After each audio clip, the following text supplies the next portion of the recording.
Kotli Azad Kashmir hydro power project Gulpur پر کام کرنے والے labour کو فارغ کر دیا گیا۔ ورکرز کی جانب سے حقوق نہ ملنے پر ہڑتال کر دی گئی۔ ورکرز کا کہنا ہے کہ جی ایم حقوق دینے کے لیے تیار ہے، جبکہ چند عناصر ان کو یرغمال بنا کر ان کی حقوق پر ڈاکہ ڈال رہے ہیں۔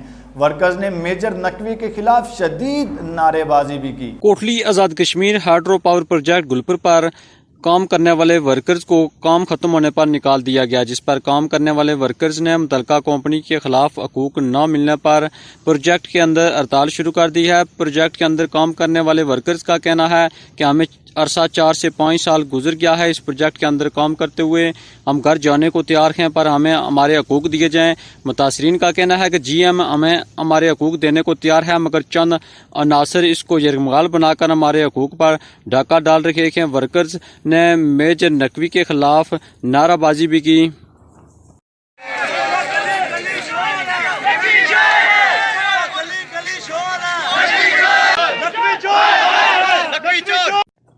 ورکرز کا کہنا ہے کہ یہ چند لوگ ہمارے حقوق پر ڈاکہ ڈال رہے ہیں، مگر ایسا ہرگز نہیں ہونے دیں گے۔ اپنے حقوق ملنے تک احتجاج جاری رکھیں گے، جبکہ متعلقہ کمپنی کا موقف ہے کہ ہم نے ان لوگوں کو ڈیلی بیسس پر رکھا ہوا تھا، جس کے پیمنٹ ڈیلی بیسس کے مطابق کرتے رہے ہیں۔ انتظامیہ موقع پر پہنچ چکی ہے۔ ورکرز اور متعلقہ کمپنی اور انتظامیہ کے درمیان مذاکرات جاری ہیں۔ کیمرہ مین ٹیم کے ساتھ محمد ندیم، کوٹلی آزاد کشمیر۔